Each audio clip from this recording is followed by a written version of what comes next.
When we look at movement of fluid and substances across the capillary walls, one concept that we think of is diffusion.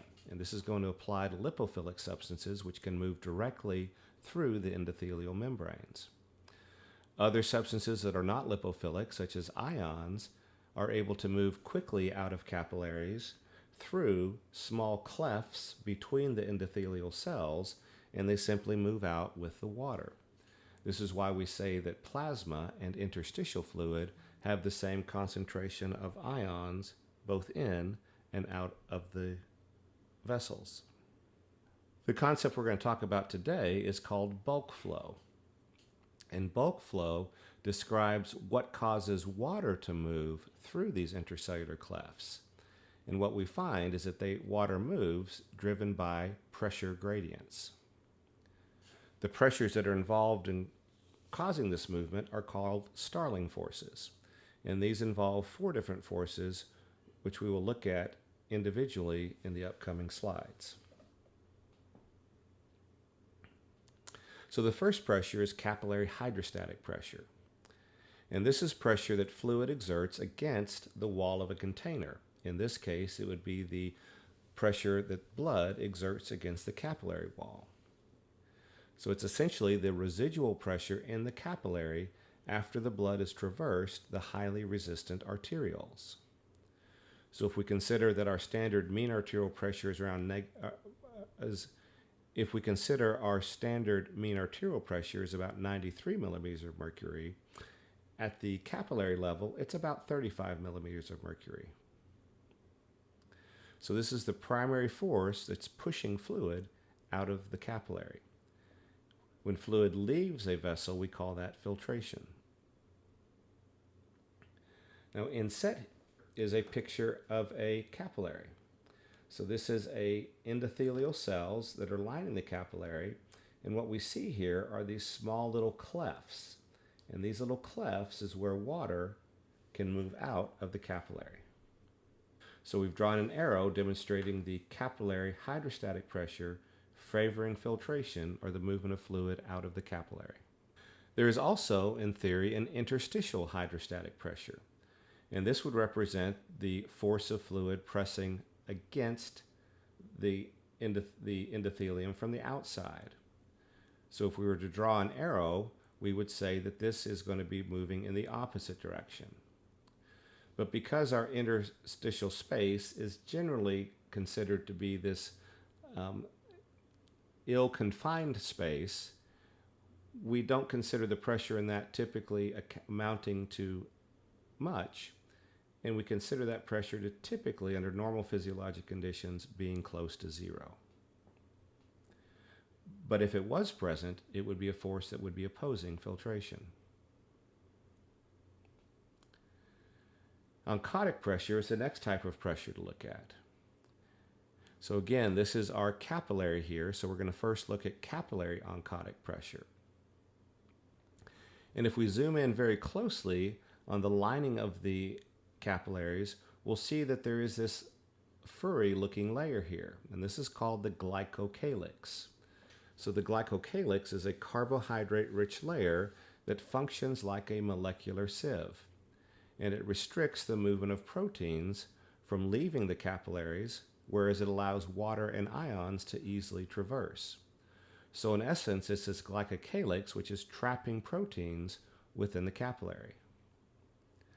The trapped proteins have a reflection coefficient of basically 1, so they are able to generate osmotic pressure, and they are going to tend to hold water into the capillaries.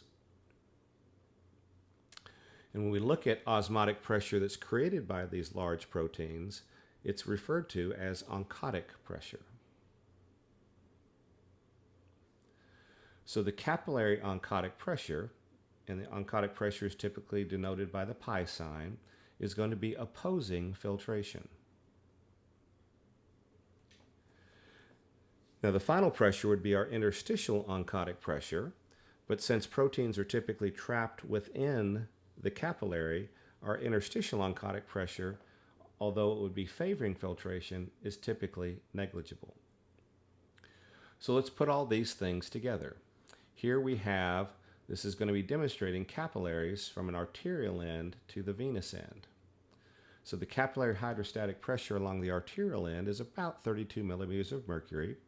And as we go through the capillary, it then diminishes down to about 12 millimeters of mercury. So we'll draw our arrows showing that this is a force which is favoring filtration.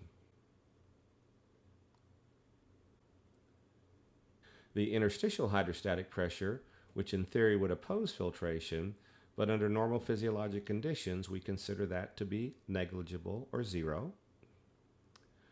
We have our protein, which I'm demonstrating by the green dots here, inside of the capillaries, and that's creating our plasma oncotic pressure. This is going to be a pressure that's going to be opposing filtration. So it's going to be tending to pull the fluid or keep the fluid within the capillaries. And then finally, we would have our interstitial oncotic pressure, which again, typically under normal physiologic conditions, we don't have these large proteins in our interstitial fluid, so that was a pressure which we say is negligible. So in essence, we have filtration occurring, and when this fluid is filtered, it then is going to get back into the circulatory system through the lymphatic system. So the lymphatic system is our final component of our cardiovascular system. This is a thin-walled, low-pressure system that's present throughout our body. So like our veins, the lymphatic system also has valves which helps promote the one-way flow of fluid, which all will eventually work its way back up and then enter into the internal jugular vein back into our circulation. Now the current understanding is that this fluid that's been filtered from the capillaries is primarily going to be reabsorbed through the lymphatic system. So we say there is a no absorption rule regarding capillaries, that fluid will leave the capillaries, but we don't typically think of fluid re-entering the capillaries in our systemic circulation. Now I'm inserting this slide here to demonstrate how our understanding of physiology changes through the years, and we're currently in one of those phases. So the top picture here demonstrates how I would teach Starling Forces typically. And this is actually the way I would teach it up until this past year. And what this showed is it said that we had our Starling Forces and that our hydrostatic pressure was causing filtration, but we said that the plasma oncotic pressure would actually cause absorption and cause fluid to re-enter into the capillaries at the venous end. And we said the purpose of lymphatics was simply to take up whatever additional fluid was not reabsorbed by the capillary. Well, we now understand, because of the glycocalyx being present, that that's not how these forces work. And so this is referred to as the revised Starling Forces, and this is what I'm going to hold you all responsible for. And it's just a slight modification. We're not going to go full bore into that, but I think some of the concepts are important to consider. So how we're going to change this is we're simply going to say that hydrostatic pressure favors filtration, so it's the same as we had in our classic view, but rather than say oncotic pressure in the capillaries causes absorption of fluid back into the capillaries, we're simply going to say that the oncotic pressure within the capillaries opposes filtration. So we're not going to go so far as to say that fluid is reabsorbed back into our systemic capillaries. We're going to say that all of this fluid is reabsorbed through the lymphatic system and returned into the circulatory system. So I think what we're going to find is, as years go by, this will be the only or the primary method that's taught. But right now we're in this transition phase. So I do want to make you aware of this, because you may run into this classic view even in upcoming years as you move forward. But the revised Starling Forces, I think, clinically make more sense when you get into the management of patients. So what can happen if we have changes in these Starling Forces? Well, one instance where we'll see that is if we have heart failure. So heart failure, realize the heart is what is creating our mean arterial pressure, which then is the major driver of our capillary hydrostatic pressure. So we typically go from a high to a very low pressure along the capillary. But with heart failure, what happens is the heart's not pumping effectively, And so it ends up causing a buildup of fluid into the venous system. This back pressure then actually is transmitted back into the capillaries. And what this causes is it causes an increase in capillary hydrostatic pressure. So because filtration is the result of the net difference between capillary hydrostatic pressure and plasma oncotic pressure, this is going to result in greater filtration. So this increased filtration will overwhelm the lymphatics' ability to reabsorb fluid, and that will result in excess fluid within the interstitial fluid. This excess fluid that remains in the extracellular space is referred to as edema.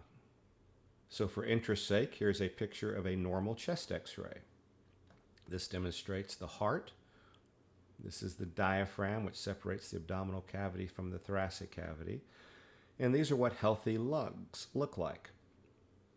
And notice that they're relatively dark in color. That indicates that it's primarily filled with air. In a patient with heart failure, what we'll see is, and let's pay attention to the lungs themselves, is notice we have this increased white appearance here in the lungs. We'll see the same over here. So this increased white appearance is because of excess fluid that is now present in the interstitial space of the lung. This is referred to as pulmonary edema.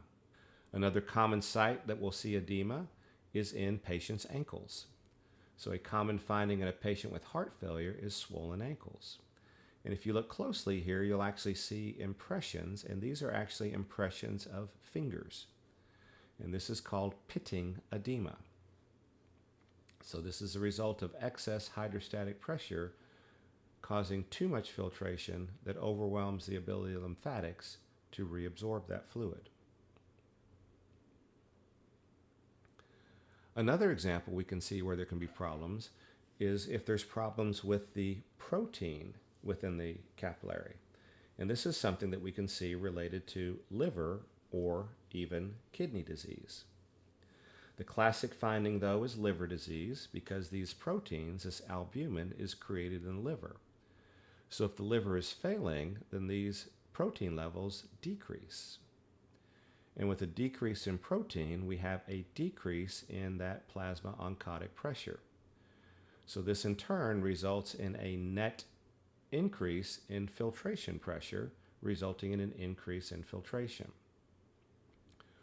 With liver failure, what we'll find is that these patients also develop edema in their extremities, but a classic place that they'll develop edema is within their peritoneal cavity, and that is referred to as ascites.